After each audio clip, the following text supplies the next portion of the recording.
I may be a bad Mormon, but I'm a terrible liar when it comes to this black eye situation.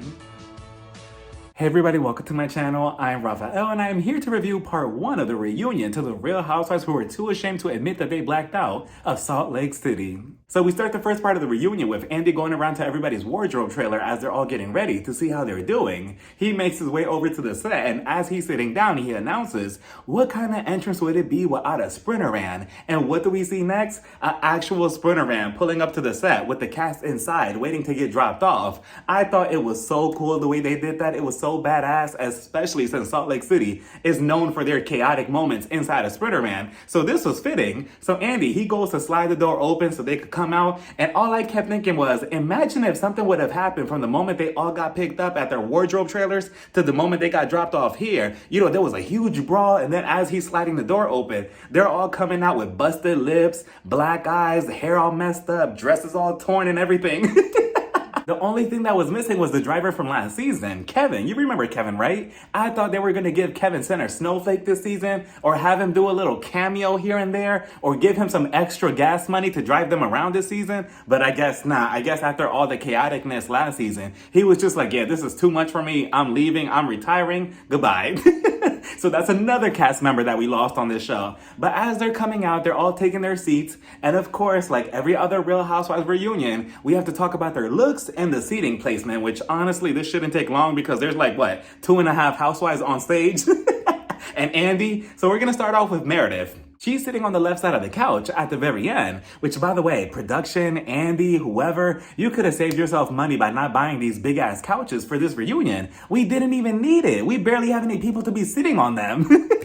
You could have bought yourself 4 lawn chairs, 4 of those metallic chairs, you know, the one that you could open and close, and call it a day. Or at least have people up there filling in the gaps that they know, like Brooks, you know, Meredith's son, he could have been up there sitting with them, like talking about his clothing line or what kind of drama he's going through in college. Or Kevin, the driver from last season, he could talk about his experience and how it was driving the whole entire cast around for the entire, you know, Vail trip or whatever. It is so empty up there. It's so empty that it looks like Meredith and Heather are both first chair. Same thing for Whitney and Lisa. They're basically sitting in each other's laps at this point, but whatever. So let's get down to Meredith's look. Meredith looks so nice. She's the best dressed at this reunion, which honestly it doesn't really say much, but she is the best dressed, and this is a huge step up from her season 2 reunion. If we all remember how she looked with those feathers around her arms, you know, this is really, really good. I love velour. I have said it before. I'm a huge fan of velour and the yellow. It just looks so good. Like, she looks so good. Best dressed. Then we move over to Heather. She has the first chair. And honestly, I mean, you know, the first chair, it could have been just so many options. I think that we could have only had like maybe 4 or 8 options of who sits in the first chair, right? Heather, honestly, I would have put Meredith and Lisa as first chair because Heather, she doesn't deserve it. Unless you're going to say, this is what I would have done. If I would have been Andy or the production, like right before we filmed, I would have took Heather to the back. Like, okay, Heather, unless you tell us who did this to your black eye, you're not gonna get the first chair. You're not even gonna get a spot on the couch. You're gonna sit on the carpet. That's how bad it would have been. But of course, she's the first chair. Her look, you know, it's a step up from her season 2 reunion. I'm not gonna say it's good, but it's not bad. I feel like it's just a little too long, but I do like it on her. It does look nice. I love her shoes. And it looks like caramel just melting off her body, but not the good kind of caramel. Like the caramel that you look at it and you're like, this looks tasty. I'm gonna eat it, but I'm gonna save it for later if I'm hungry and there's nothing to eat. Then we move over to Whitney. She's the first chair, and I'm like, why? But okay, so she's the first chair. As for her look, you know, it's pretty disappointing because of her last season reunion, season 2. I love her look. She was the best dressed at the last season's reunion. This season, I'm not sure what's going on. It's almost like it's not finished, or this wasn't planned. It was like a last minute dress. I'm not really too happy about it. I'm not gonna say it looks bad. It looks bad. I don't really like it. Then we move over to Lisa. Lisa, you know, I'm comparing it again to season 2's reunion. And I mean, I prefer that over this, even though this and that was just pretty simple. It's just very basic. It's just a regular dress. I wish that she would give us something exciting or something new, but it's just kind of like, It's just there. Nothing was there. So then Andy, he starts off by saying, Jen, obviously she couldn't join us. And this is getting very, very controversial at this point because every other reunion, oh, we can't have this person at the reunion. We can't have this person at the reunion. Like at this point, this is going to be a trend. At this point for season 4, I'm just already expecting somebody not to be there at the reunion. That's like their trend already for Salt Lake City. But he goes on to say that Jen is not going to be there for, her legal case and everything. So now Jen, what she has said, or at least what I thought was that her and Andy, they were going to have a one-on-one sit down. He was going to interview her on everything. But, she was just like, oh, well, I can't. She basically can't control the narrative. She can't control the questions or the conversation or how everything is going to be controlled with the camera footage or what Andy's going to ask her. So she kind of was just like, well, I'm not doing it anymore. She wanted to be in control of that. Now, I believe she has a website called Dear Jen that if you sign up, which by the way, if you're watching this, please do not sign up. I do not want any of you to be scammed out of Jen again, because this is all just a storyline for Jen for her season 10 comeback. But if you sign up, I believe eventually she's going to make a video or some post explaining her side of the story, which honestly, there's not much to explain. You're a scammer, that's that. You're going to jail, goodbye, and that's that. But Andy goes on to say that. So then he tells everybody, what is everybody's, expectations? What does everybody think about that? So we start off with Whitney. Whitney starts off and she was just like, well, I'm really disappointed in Jen that she might be going to jail because me and her, we used to watch cartoons every Saturday morning. And now I don't know who's going to be my buddy now. Who's going to watch cartoons with me? Andy, I'm really going to miss her. She was my bestie, but I guess if you do the crime, you got to do the time. So then we move over to Lisa. Lisa, she was just like, well, honestly, I'm very shocked because I really thought that, she kept saying that she was innocent the entire season. So I thought she was going to fight it out to the very end. So I'm very shocked that she actually, pled guilty. But you know what? It's fine. Now let's make it about me now. Any questions about me? I'm tired of talking about Jen. And I'm like, okay. So then we move over to Meredith. Meredith, she was just like, well, you know what, Andy? I'm very disappointed in Jennifer Shah. I really thought, I was just very shocked. I was flabbergasted. I was just very caught off guard with Jennifer Shah, and I really don't know what to feel right now. I feel very disappointed. And I'm like, okay, fine. So then we move over to Heather. Heather, I feel like Heather was trying to defend her, but not defend her at the same time. She was just like, you know what, Andy, I'm just really shocked because she called me the day that she was going to plead guilty. She called me and I just feel like, she did it against her will. And I just feel like she wanted to do this, but she's not really guilty, but she's guilty. No, but she's really not guilty. And I have a black eye. You want to talk about my black eye? I can't really say too much on my black eye, but let's talk about my black eye. No, let's talk about my black eye later. But yeah, no, Jen, she's definitely guilty, but she's innocent. She's definitely guilty though, but definitely innocent. And I'm like, Heather... and honestly, all 4 of them are way better than me because if I was on this cast and I was sitting on that couch, I would have trashed Jen from the beginning all the way to the end. Sorry, Jen. I would have been like, yeah, she's a whole scammer. I can't believe this. I never trusted her. I knew her Gucci belt was fake. Andy starts it off with Meredith and he asks her, so you and Lisa used to be best friends until she had that hot mic moment. Is that the reason why you haven't been able to move on with her? Meredith, she goes on to lie and she tells him, not necessarily, Andy. I managed to look past Lisa Barlow's childish tantrum about me and my family. What she said about me was very degrading, by the way. I do not appreciate being said that I fucked half of New York. I did not fuck half of New York, but for your information, I just want to put it out there that is a lie. But what I am upset at is that she's putting out there on Twitter that supposedly she texted me the same day that my father passed away, when I clearly told her at last year's reunion, no, you did not. You never texted me. You never reached out. And I just don't appreciate those lies that she's putting out there. And then Lisa, she tried to jump in it and she was just like, Meredith, no, that's a complete lie. Why did she try to do that? Because Meredith does not like to be interrupted. So she shuts her down right away. She was just like, excuse me. I am talking right now. I am talking, please let me talk. I would respect it more if you just told Lisa, yes, you hurt my feelings with the hot mic moment, and I'm not over it, and I don't think I'll ever get over it, and if I do get over it, it's not going to be right away. So that's why I kind of want to make you feel what you made me feel. I want to hurt your feelings. I want to put rumors about you out there too, the same way that you put about me, screwing half of New York and my family that poses and everything. I just wish that she was more upfront about it instead of taking the high road and saying, oh, yeah, Lisa's tantrum, I'm over that. That was just childish, blah, blah, blah, and now you're using your dad as an excuse, even though it's not necessarily an excuse because that's also another valid reason. But you know that the number one reason is really because of that hot mic moment that you haven't been able to move on. You came into the season wanting blood, wanting revenge. So just say it. Don't try to cover it up because it's so obvious. Andy also goes in to add, Meredith, do you think that you should have reached out to Lisa since you were so concerned about her behavior, since this was very irrational behavior coming from Lisa Barlow and you knew that something was going on? Meredith, she goes on to say, I mean, yeah, maybe I should have reached out to her. Did I reach out to her personally? No, I did not, but maybe I should have. And you know what? Honestly, Lisa, I'm sorry for putting out any rumors out there about you and your Vida Tequila. I am very sorry about that. I take ownership, and that's that. And I'm like, okay, well, at least she apologizes and she owns it that, yeah, she has been putting out these rumors about Lisa putting it out there, blah, blah, blah. But then that opens up a whole different door for Whitney. So then Andy, he moves it over to Whitney. He was just like, so, Whitney, let's talk about, these rumors about Lisa, supposedly trading blowies and doing sexual favors for her Vida Tequila, this, that, the third. I'm like, wow, Lisa, whatever she's doing behind closed doors obviously is working because her Vida Tequila is selling really pretty well. So good job, Lisa.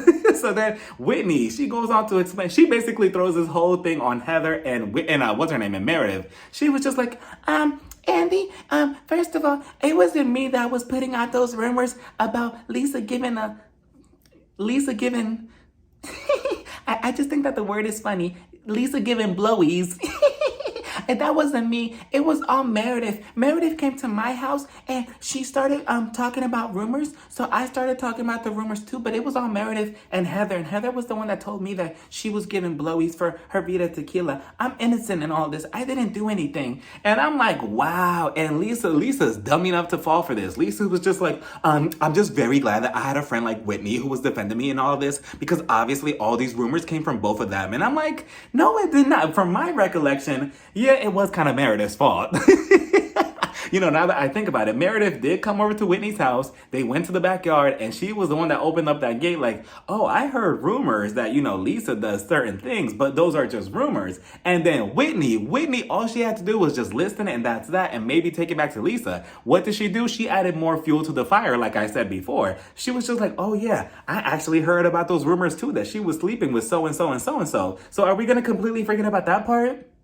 Like Lisa, like, come on now, like Whitney's a snake, all right? She's not loyal to anybody. She's just loyal to you because she wants to be cool and she sees you as the cool girl. And look, she threw away her own cousin just because of you. Andy moves it over to Lisa and he tells her, so, you alluded that Meredith is a pill popper. Why would you say such a cruel thing about somebody like that? Lisa, she goes on to defend it by saying, well, I mean, Andy, whatever cruel thing I say in this group is nothing compared to what they said about me. They have been making rumors about me saying that I've slept with people for my Vida Tequila. Like, who does that? I would never sleep with anybody but my husband, John. I love John. Hey, John. I love John. So I don't know why they will put out such horrible accusations. So again, whatever I said is nothing compared to what they have said about me. Can I get some water and some Vida Tequila and a Nacho Bel Grande and a gordita and a slice of pizza and a Kit Kat? I'm very hungry. I'm so thirsty right now. But I would say it's a pretty bitchy thing to say, I guess. So Meredith, she jumped in and she was just like, yes, it's a very bitchy thing to say, Lisa.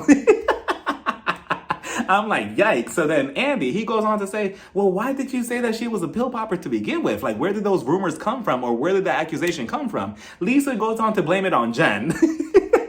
I mean, I would too. She's not here to defend herself, so I mean, I'm gonna throw it on somebody. She goes on to say that Jen at some point had told her that Meredith, she takes these pills called ketamine, which I Googled what that was and I still don't know what it is. Heather, she exposes herself by saying, oh yeah, everybody knows what ketamine is. It's Special K. And I'm like, everybody who, Heather? Because I don't know what that is. The only Special K that I know is the cereal. So please explain further if you have any more information. I want to know.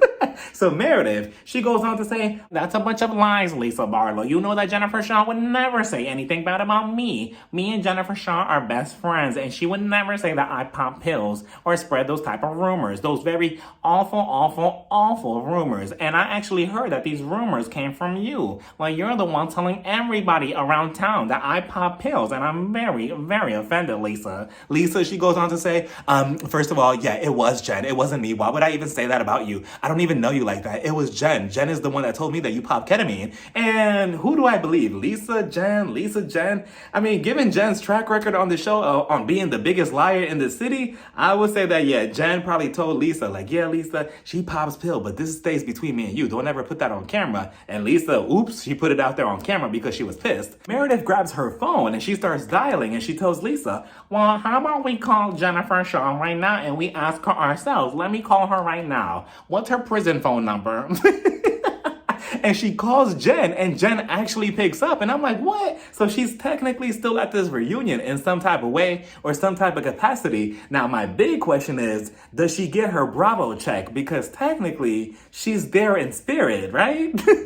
But she picks up. So Meredith, she tells Jen, hello, Jennifer Shah. Well, I just called you because, you know, we're at the reunion right now. Why are you not at this reunion? We need you for the first chair. This reunion is going to be dry. They're about to bring out Angie H and Angie K. Like, this reunion is such a joke. You should have been here. But no. Let's get to the real discussion. So supposedly, allegedly, you said that I take some pills called ketamine. Is that true or is that false? Please tell me the truth, Jennifer Shah. And then Jen, she proceeds to say, what? Isn't that like a horse tranquilizer? I'm like, wait a minute, people get high off stuff like this? Like, that is crazy. Lisa, Lisa, she's on the other side of the couch, and she's yelling over as Jen is talking.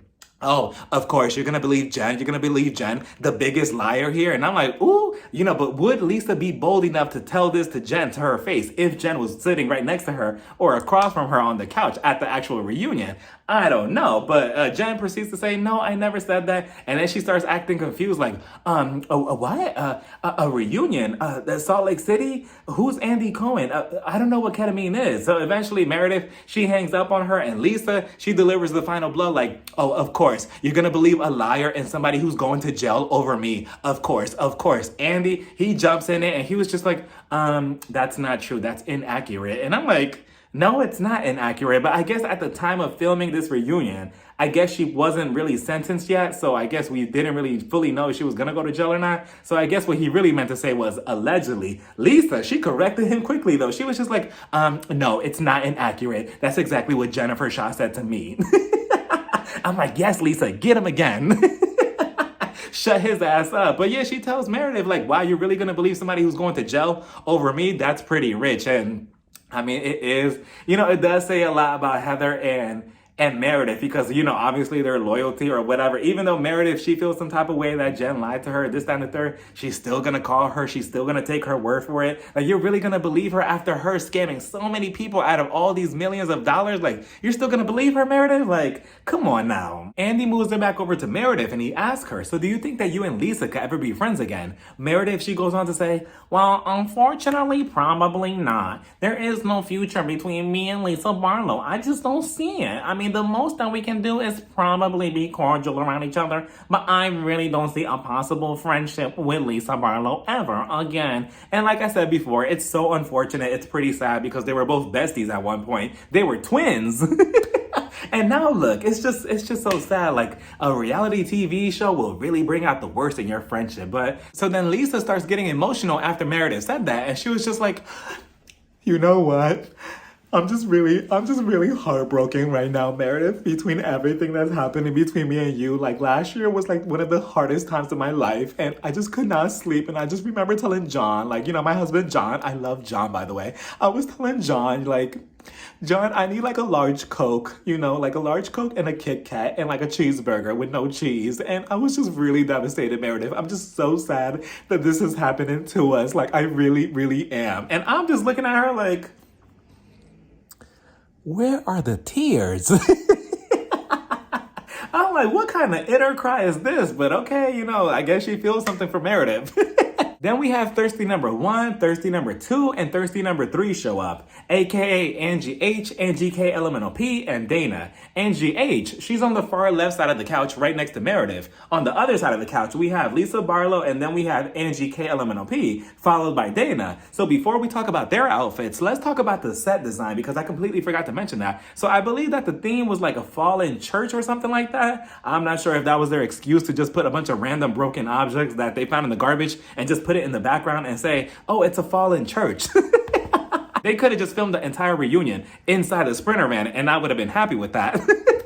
But now let's talk about these outfits. Angie K, I mean, this look was just like her. Every time I see it, I'm gonna look away.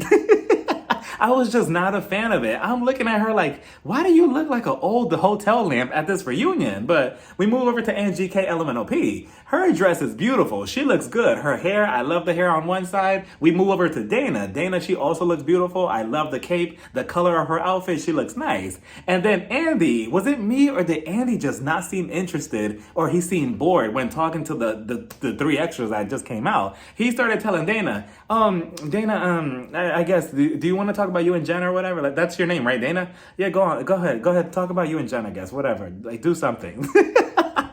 I'm like, damn, Andy, what's with the attitude? So Dana, she starts talking and talking and talking. And is it just me or is it just like she talks, but it's just like nothing's coming out of her mouth that's worth listening? She was just like, oh yeah, every time, you know, me and Jen, we got along and everything. But once she started treating Angie H wrong, I just didn't like that. And I'm like, okay.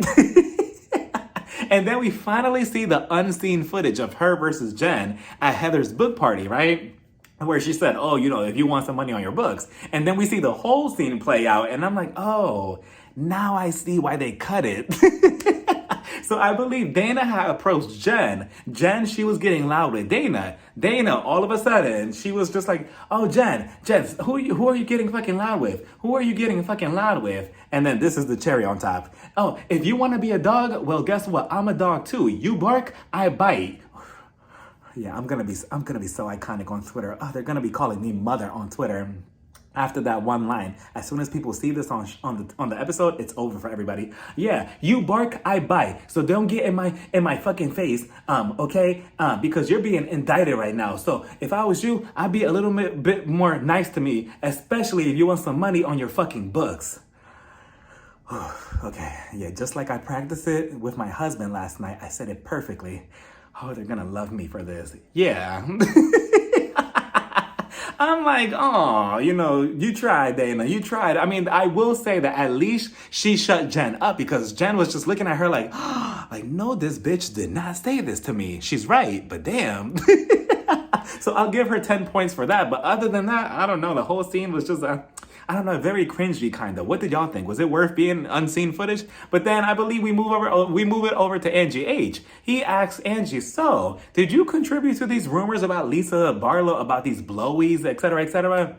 So Angie H goes on to say that her and Whitney were at this game, and then this friend approached her and they started talking about Lisa and what she did, X, Y, and Z, this, that, and the third. And she goes on to say that John, which is Lisa's husband, he also approached them. They got into it, they had to call security, and he had to be escorted out. Now, it's hard to listen to her story because just a couple of hours earlier, Lisa Barlow's friend, the one that they're talking about, she actually posted on her Instagram, this is not exactly what happened. What happened was we were all at the game, we were all having a good time, and then Chris Harrington, which is Angie's husband, he approached us. He started getting into it with Lisa Barlow's husband. Well, because John, he was just like, can you please stop talking about my wife? And then they never called security. Security was never involved. That was that. John was just like, stop talking about her. He walked away and that was that. So Angie H, or whatever letter she is.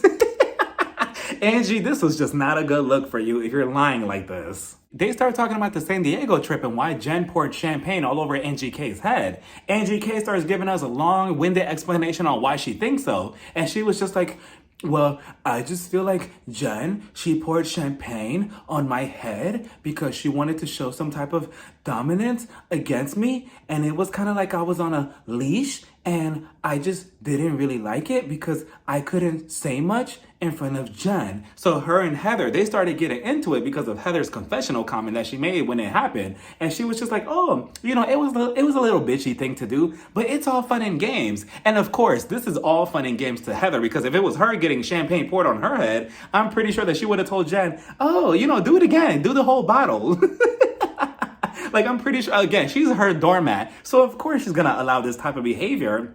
Angie K, I'm not going to say that you should have dragged her, but you should have dragged her because Jen was just trying to, test out the waters to see, can I step all over her like the way I do with everybody else on this cast? And you allowed it. I mean, you kind of spoke up later on, but even then you should have said something right then and there. And then her and Meredith, they started getting into it for the same reasons, because Meredith, she also didn't really say much when it did happen. She was just like, oh, it's a little playful banter. It was nothing serious. So then Angie K was looking at her little notepad, the same one that Dana was looking at the book party where she said, you bark, I bite. So she was looking at it and she was just like, okay, you don't have people skills, you belong in a cubicle. So she tells Meredith, well, you know what, Meredith, you don't have any people skills, so you belong in a cubicle.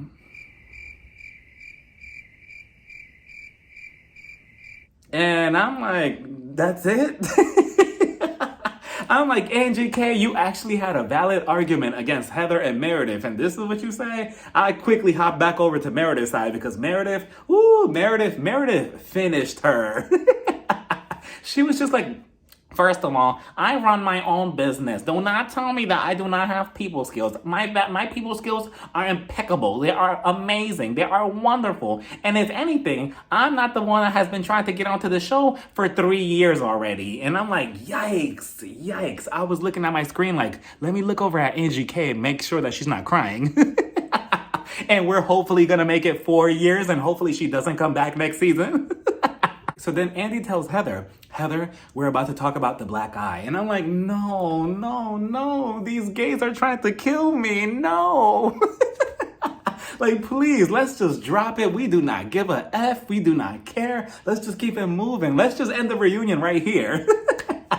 So he starts talking to Heather about it. He's like, so Heather, what really went down with your eye? Heather, she was just all over the place with her story. And I am so glad that Lisa Barlow was not letting up from Heather. She was just like, you want to say that you don't remember anything, but clearly you do. And you put out this false narrative, this false story, this whole false everything to the production team, the audience, to us, that something really did happen, but nothing really happened. And you were just ashamed of something or whatever. Like, what is it, Heather? And I'm like, yes, Lisa, keep going. Because Heather, I'm sick of you.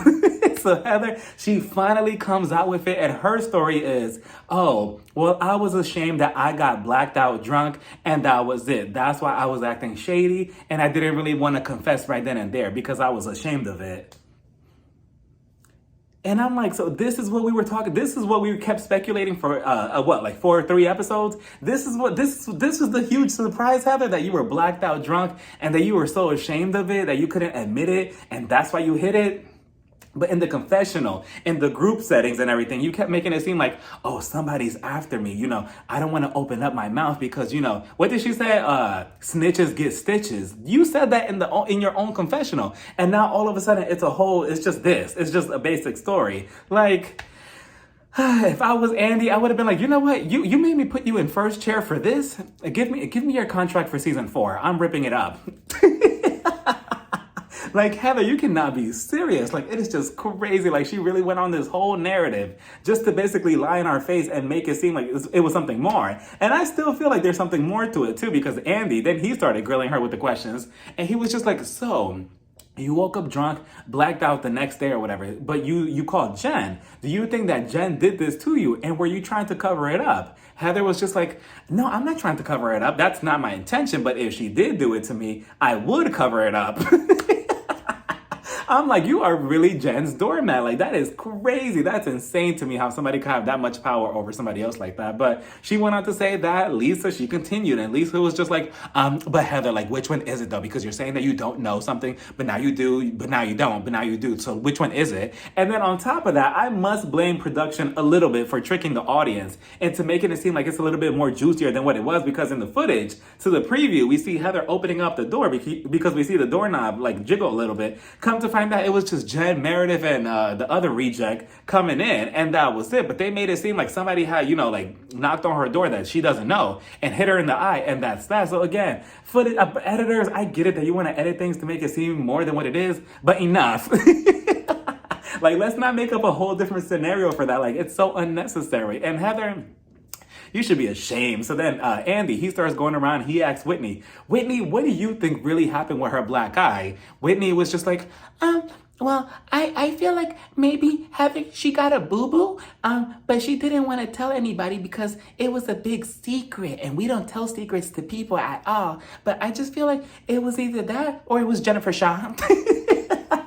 I'm going to go with the second option. So then we went over to Angie K. Angie K, she was just like, I feel like, you know, if it was like a blackout situation, maybe Jen actually hit her and that's it. And I'm like, yeah, I do. I don't know. I feel like still, even though she wants to say that she's blacked out and stuff, this, that, and the third, I still feel like she's covering up for Jen, and Jen did hit her in the eye, allegedly.